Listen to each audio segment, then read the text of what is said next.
பெரியோர்களே, தாய்மார்களே, அருமை நண்பர்களே, கழக தோழர்களே, கழகத்தினுடைய பல்வேறு பொறுப்புகளில் உள்ள நண்பர்களே, உங்கள் எல்லோருக்கும் என்னுடைய ஆழ்ந்த வணக்கத்தை நான் தெரிவித்துக் கொள்கிறேன். கலைஞர் வராமல் நான் தலைமை ஏற்று நடத்தக்கூடிய ஒரு பொதுக்குழுவாக இந்த பொதுக்குழு அமைய நேரிட்டதற்கு நான் உள்ளபடியே வருத்தப்படுகிறேன்.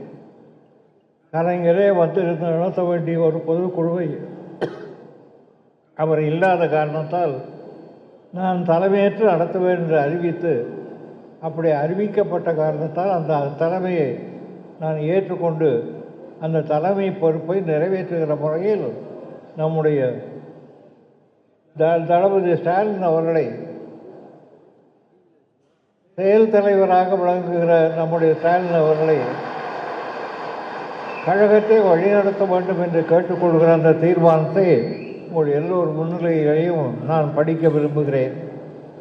கழக பொருளாளர் தளபதி ஸ்டாலின் அவர்கள் கழக தலைவர் முத்தமிழறிஞர் கலைஞர் அவர்களின் வாழ்த்துக்களோடு நமக்கு நாமே என்னும் பயணத்தை உதவிக்கு தமிழகத்தில் 234 சட்டமன்ற தொகுதிகளிலும்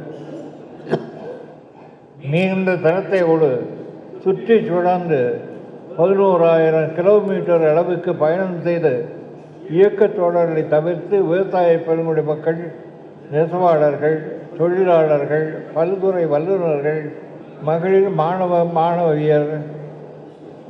மாணவியர், இளைஞர்கள், தொழில் முனைவோர், வியாபார பெருங்குடி மக்கள், ஆசிரியர்கள், மருத்துவர்கள், வழக்கறிஞர்கள், அமைப்பு சாரா தொழிலாளர்கள், ஐடி துறையினர், இசைக்கலைஞர்கள், சிற்பிகள், நாட்டுப்புற கலைஞர்கள், பழங்குடியினர், தாழ்த்தப்பட்டோர், மிகவும் பிற்படுத்தப்பட்டோர், சிறுபான்மையினர், அர்ச்சகர்கள் உட்பட அனைத்து தரப்பு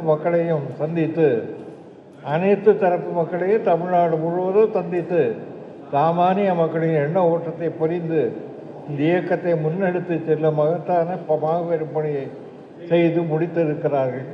நம்முடைய தளபதி அவர்கள் இந்த பெரிய சுற்றுப்பயணத்தின் மூலமாக தமிழ்நாட்டு மக்களுடைய உள்ளத்தை எல்லாம்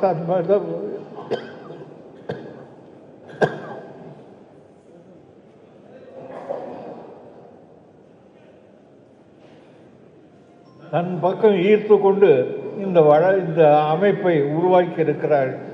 எனவே தொடர்ச்சியாக முடியட்டும் திறந்த வழியில் மகாநாடு போன்று கழகத் தோழர்கள் ஒத்துழைப்போடு கழகத் தோழர்களையும் லட்சக்கணக்கில் பொதுமக்களை சந்தித்து இந்த ஆட்சியின் அவரப்போக்கினை எடுத்துரைத்து திராவிட முன்னேற்ற கழக ஆட்சி அமைய எழுச்சி உரையாற்றி அளப்பரிய பணியை நம்முடைய ஸ்டாலின் ஆற்றினார்.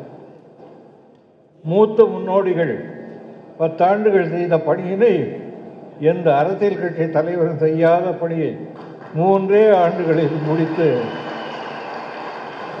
தளபதி அவர்களே அளப்பரிய பணி தலைவர் கலைஞர் அவர்களே பாராட்டி உடன்பிறப்புக்கு மடல் வரைந்ததா அனைவரும் அணைந்ததை கலைஞருடைய உடன்பிறப்பு கடிதத்தில் நம்முடைய ஸ்டாலினை பாராட்டி எழுதியிருப்பதை நாம் படித்திருக்கிறோம். அவர் ஆற்றிய மிகப்பெரிய தொண்டின் காரணமாக ஆட்சி அமைய வேண்டிய சூழல் பல்வேறு சூழ்ச்சிகளால் தொய்வு ஏற்பட்டு தடங்குகள் ஏற்பட்டு 89 சட்டமன்ற உறுப்பினர்களை கொண்டு பிரதான எதிர்க்கட்சியாக இன்றைய தினம் உயர்ந்துள்ளது. பள்ளி பருவத்திலேயே இயக்கத்திற்காக மன்றம் தொடங்கி பணியாற்றி தனது இல்லற வாழ்வு அமைய பெற்ற நேரத்தில் மிசா கைதியாக கொட்டடியில் அடைக்கப்பட்டு பல்வேறு இன்னல்களை இந்த இயக்கத்திற்காக இன்முகத்தோடு தாங்கி இன்றளவு அவரது பணியினை பார்த்து வியந்து மகிழ்ந்து இயக்கப்பணியில் முழு அர்ப்பணிப்பு உணர்வோடு ஓய்வின்றி பணியாற்ற அவர் மேன்மேலும் கழகப் பணிகளை செம்மையுற ஆற்றிட நானே உளப்பூர்வமாக விரும்பி அவர் முழு பணி ஆற்ற வேண்டும் என்று நானே உளப்பூர்வமாக விரும்பி தளபதி ஸ்டாலின் அவர்கள் தான் ஏற்கனவே வகித்து வரும் பதவிகளோடு செயல் தலைவர் என்னும் பதவியினை வழங்கிட வேண்டும் என்று என்ன தீர்மானத்தை மிகுந்த மகிழ்வோடு முன்மொழிகின்றேன். கழகத் தோழர்கள் அனைவரும் ஒட்டுமொத்தமாக மிகுந்த கரவொலியுடன் நிறைவேற்றி தர அன்புடன் கேட்டுக்கொள்கிறேன்.